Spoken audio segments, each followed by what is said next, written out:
എന്തായാലും ഇന്നലെയാണ് ആശയെ കാണാതായത്. ഇന്നലെ രാവിലെ 5:30 ആശ വീട് വിട്ട് ഇറങ്ങിയെന്നാണ് ഭർത്താവ് പോലീസിൽ നൽകിയ പരാതി. ഇന്നലെ രാത്രിയിലാണ് വിളപ്പിൽശാല പോലീസ് സ്റ്റേഷനിൽ ആശയുടെ ഭർത്താവ് പരാതി നൽകിയത്. ഇതിനെ തുടർന്ന് രാത്രി 11 മണിക്ക് പോലീസ് ഒരു മിസ്സിംഗ് കേസ് എടുത്തിരുന്നു.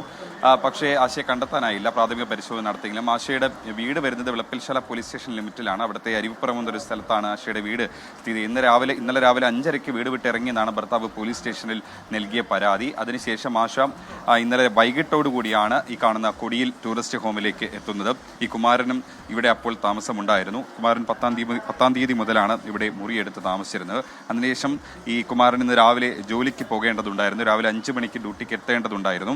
അപ്പോൾ സഹപ്രവർത്തകർ 5 മണിക്കും കുമാരൻ എത്താത്തതിനെ തുടർന്ന് ഈ കുമാരനെ ഫോണിൽ വിളിച്ചെങ്കിലും കിട്ടിയില്ല. പലതവണ വിളിച്ചിരുന്നെങ്കിലും ഫോൺ എടുത്തില്ല. അതിനെ തുടർന്നാണ് കുമാരൻ സ്ഥിരമായി താമസിക്കാറുള്ള ഈ ടൂറിസ്റ്റ് ഹോമിന്റെ ഉടമസ്ഥനെ സഹപ്രവർത്തകർ ഫോണിൽ വിളിച്ചത്. തുടർന്ന് അവർ വന്ന് മുറി പരിശോധിച്ചപ്പോഴാണ് 2 മൃതദേഹങ്ങൾ കാണുന്നത്. കുമാരന്റെ മൃതദേഹം തൂങ്ങിയ നിലയിലായിരുന്നു. കയ്യിൽ കൈഞ്ഞരമ്പ് മുറിച്ച പാടുകളും ഉണ്ടായിരുന്നു. ഈ സ്ത്രീയുടെ മൃതദേഹം കട്ടിലിന്റെ താഴെ കിടക്കുന്ന രീതിയിലായിരുന്നു. രക്തത്തിൽ കുളിച്ചു കിടക്കുന്ന നിലയിലായിരുന്നു.